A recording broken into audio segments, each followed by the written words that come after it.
I'm Simon Woods. I'm President and CEO of the League of American Orchestras.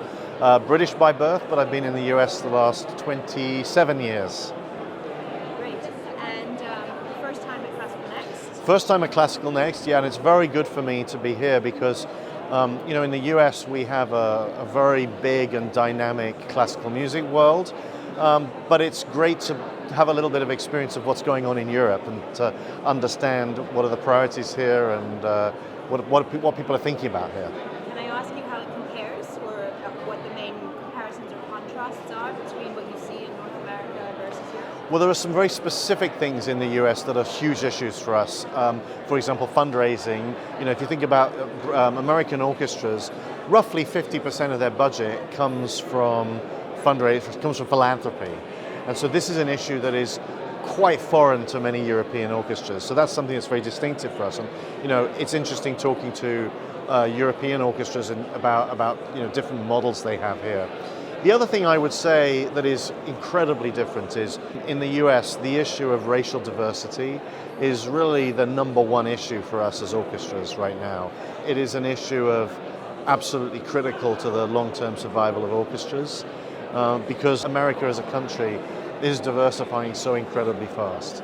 And so while that is an issue in European countries, it's nothing like such a dramatic issue as it is for us. And so this is definitely a difference. And it's interesting talking to people here about getting a difference of how important that is here compared to how important it is in the US. Do you find that you can source some solutions to it by being here? No, solutions, no. In fact, if anything, I see my role as a little bit different, actually, which is to slightly provoke people here. Because actually, if you look at European cities, it's not true to say that European cities are not diverse. They are. I mean, we're in Berlin.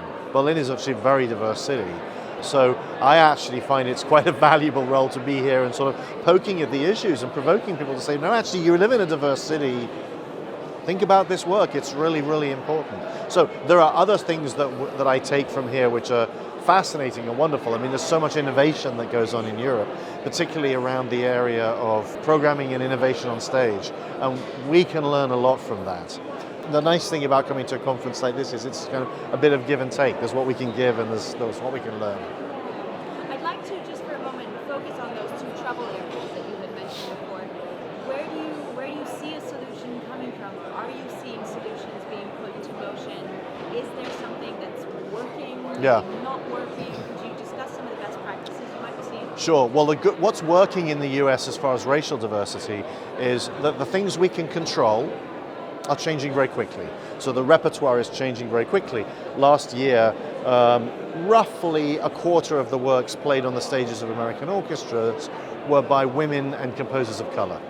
This is unrecognizable from when I first joined this business 25 years ago. So this is changing very fast.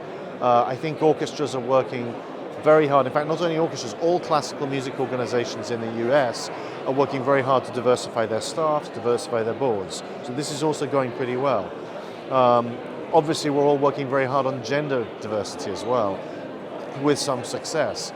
Where the challenge lies is in the racial diversification of our orchestras. Who is sitting on stage in the strings, in the wind, in the brass and the percussion, because progress there is painfully slow.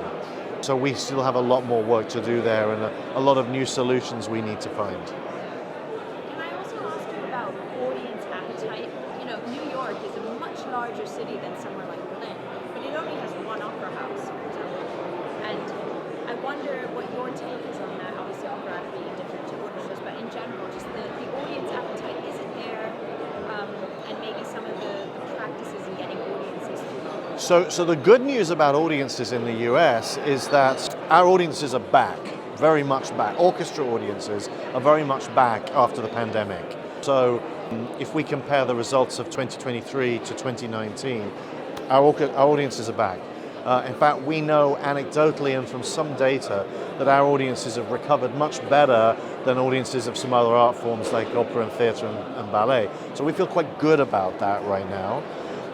But what I would say is that I think that orchestras in the US are a bit torn between the short term and the long term. So short term, audiences are coming back, but they're maybe a little bit less risk averse, right? They only want to come to things that they know already, that they feel comfortable with.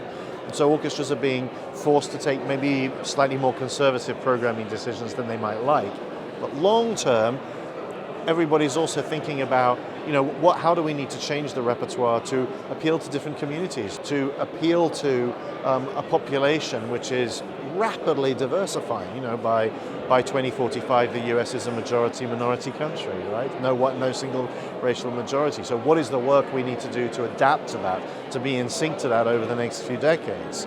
And I think for a lot of orchestras, there's a tension between short-term need for sustainability and the long-term need for change. I have one final question for you, and it's more personal, and it's more about your biggest learning lesson, perhaps, or your biggest takeaway from attending classical music. Oh, for me, it's about. I would think, to me, it comes down to one word. I think there's a lot of innovation going on here in Europe, and it's really impressive. It was impressive from the opening concert at the Pierre Boulez Salle. It's impressive just walking around the hall here, seeing what's going on. And I think in Europe there's a definite spirit of innovation, particularly as it relates to programming. And I think that's something we can learn a lot from. And it's partly because, of course, European organizations have a lot of government funding, so they're able to take more risk. We are so reliant, on the generosity of our donors and on the support of our ticket buyers, that it's less easy for us to take risk, and that's why. So I think we look to Europe to really kind of learn how to take a really effective risk. So that for me has been very exciting. Just hearing some of the ideas on display. Brilliant. Thanks very much. No problem. Thanks for interviewing me.